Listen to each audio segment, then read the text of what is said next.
Hello guys. आज हम हिंदी के सुप्रसिद्ध निबंधकार प्रयाग शुक्ल जी द्वारा लिखित उनका एक प्रसिद्ध निबंध खान पान की बदलती तस्वीर का सारांश जानेंगे।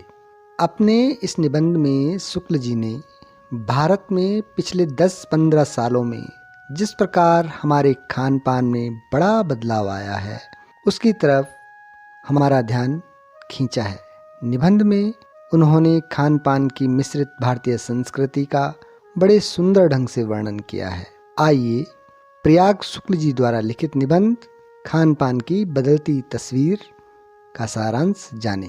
अपने इस निबंध में शुक्ल जी बताते हैं कि पिछले 10-15 वर्षों से हमारी खान पान की संस्कृति में एक बड़ा बदलाव आया है। इडली, डोसा, बड़ा, सांभर, रस्म अब केवल दक्षिण भारत तक सीमित नहीं है। ये संपूर्ण उत्तर भारत और संपूर्ण देश में किसी भी शहर में आसानी से उपलब्ध हो जाते हैं। और वहीं उत्तर भारत की ढाबा संस्कृति लगभग पूरे देश में फैल चुकी है। देश के सभी राष्ट्रीय राजमार्गों के किनारे ढाबे नज़र आ जाते हैं। अब आप कहीं भी उत्तर भारतीय रोटी, दाल, साग आपको आसानी से मिल जाते हैं। फास्ट फूड का चलन बड़े शहरों में खूब बढ़ा। अब बर्गर, नूडल, चाउमीन, पिज्ज़ा जैसे फास्ट फूड बड़े शहरों के अलावा आसानी से हमारे ग्रामीण इलाकों में भी उपलब्ध हो जाते हैं।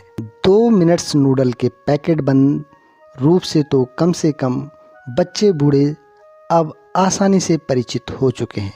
इसी तरह नमकीन के कई स्थानीय प्रकार अभी तक भले मौजूद हों, लेकिन आलू चिप्स के कई विज्ञापन तेजी से घर घर में अपनी जगह बनाते जा रहे हैं। लेखक बताते हैं गुजराती ढोकला, गाठिया भी अब देश के कई हिस्सों में स्वाद लेकर खाया जाता है। बंगाली मिठाइयाँ केवल रस भरी चर्चा ही नहीं होती, वे कई शहरों में पहले की तुलना में अधिक आसानी से उपलब्ध हो जाती हैं। यानी कि स्थानीय व्यंजनों के साथ ही अब अन्य प्रदेशों के व्यंजन पकवान भी हमें अपने क्षेत्र में और मध्यवर्गीय जीवन में आसानी से देखने को मिल जाते हैं। लेखक आगे बताते हैं अंग्रेजी राज तक जो ब्रेड केवल साहबी ठिकानों तक सीमित थी, वही ब्रेड अब आसानी से गली मोहल्लों की दुकानों में उपलब्ध हो जाती हैं और सभी परिवारों में नाश्ते के रूप में लाखों करोड़ों भारतीय घरों में सेकी व तली जाती हैं और चाव से इसको खाया जाता है।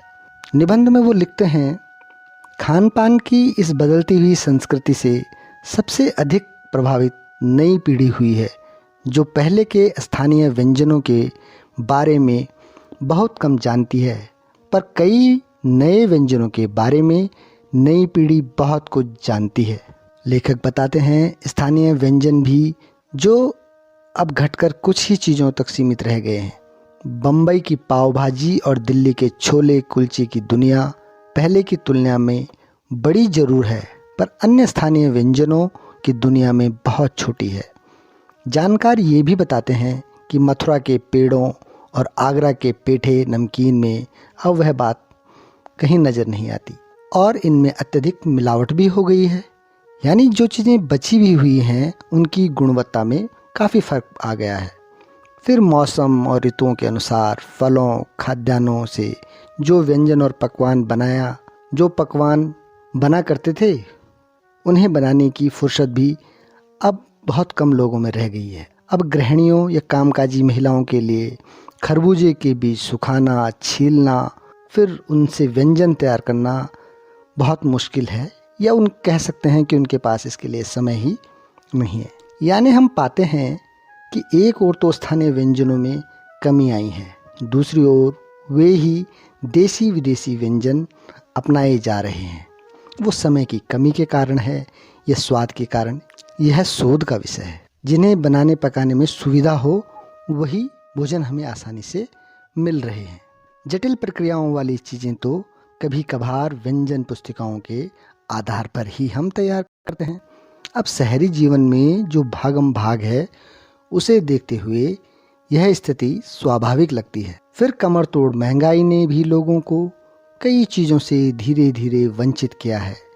जिन लोगों में बिना मेवों के स्वाद नहीं आता, उन्हें बनाने के बारे में भला कौन 4 बार नहीं सोचेगा। खान पान की जो एक मिश्रित संस्कृति बनी है, इसके अपने सकारात्मक पक्ष भी हैं। गृहिणियों और कामकाजी महिलाओं को अब जल्दी तैयार हो जाने वाले विविध व्यंजनों की विधियां आसानी से उपलब्ध हैं। नई पीढ़ी को देश विदेश के व्यंजनों को जानने का सुयोग मिला है। भले ही किन्हीं कारणों से और किन्हीं खास रूपों में आज़ादी के बाद उद्योग धंधों, नौकरियों, तबादलों का जो एक नया विस्तार हुआ है, उसके कारण भी खान पान की चीज़ें किसी एक प्रदेश से दूसरे प्रदेश में पहुंची। बड़े शहरों के मध्यवर्गीय स्कूलों में जब दोपहर के टिफिन के वक्त बच्चों के टिफिन डब्बे खुलते हैं, तो उनसे विभिन्न प्रदेशों के व्यंजनों की एक खुशबू उठती है। लेखक आगे लिखते हैं, हम खान पान से भी एक दूसरे को जानते हैं। इस दृष्टि से देखें तो खान पान की नई संस्कृति में हमें राष्ट्रीय एकता के लिए नए बीज भी मिल सकते हैं। बीज भली भांति तभी होंगे जब हम खान पान से जुड़ी हुई दूसरी चीज़ों की ओर भी ध्यान देंगे। मसलन हम उस बोली, बानी, वेशभूषा आदि को भी किसी न किसी रूप में ज़्यादा जानेंगे जो किसी खान पान विशेष से जुड़ी हुई है।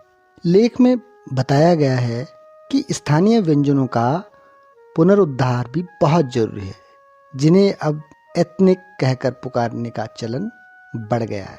ऐसा स्थानीय व्यंजन केवल 5 सितारा होटलों में तो मिल जाते हैं, मगर हमारे रसोइयों से वो पारंपरिक व्यंजन गायब होते जा रहे हैं।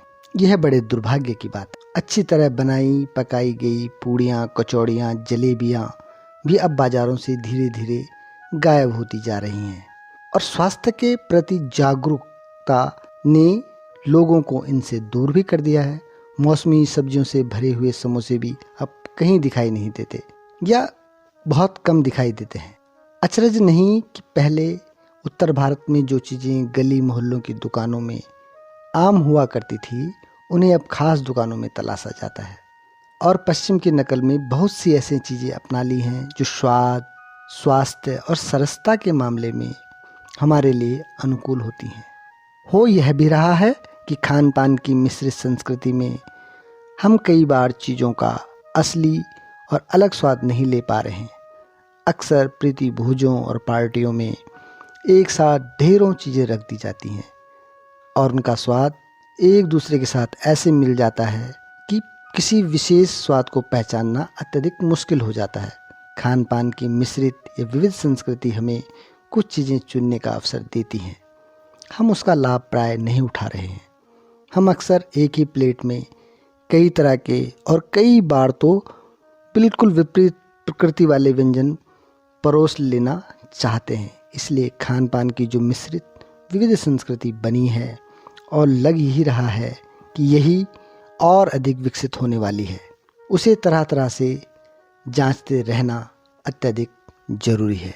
दोस्तों, प्रयाग शुक्ल जी द्वारा लिखित इस निबंध में हमने जाना कि किस प्रकार पिछले 15-20 सालों में हमारे खान पान की तस्वीर एकदम से बदल गई है। हमारे खाने का ढंग बदल गया है, चीज़ों के प्रति हमारा नज़रिया बदल गया है, और आज विवाह शादियों में जिस प्रकार से चीज़ें एक साथ परोसी जाती हैं। लेकिन इसकी एक अच्छी बात यह भी है कि प्रत्येक भारतीय देश और दुनिया की खान पान की चीज़ों से परिचित हो पाया है और मिश्रित खाद्य संस्कृति को जानने व समझने लगा है। आशा है आपने पाठ का सार जाना होगा। धन्यवाद।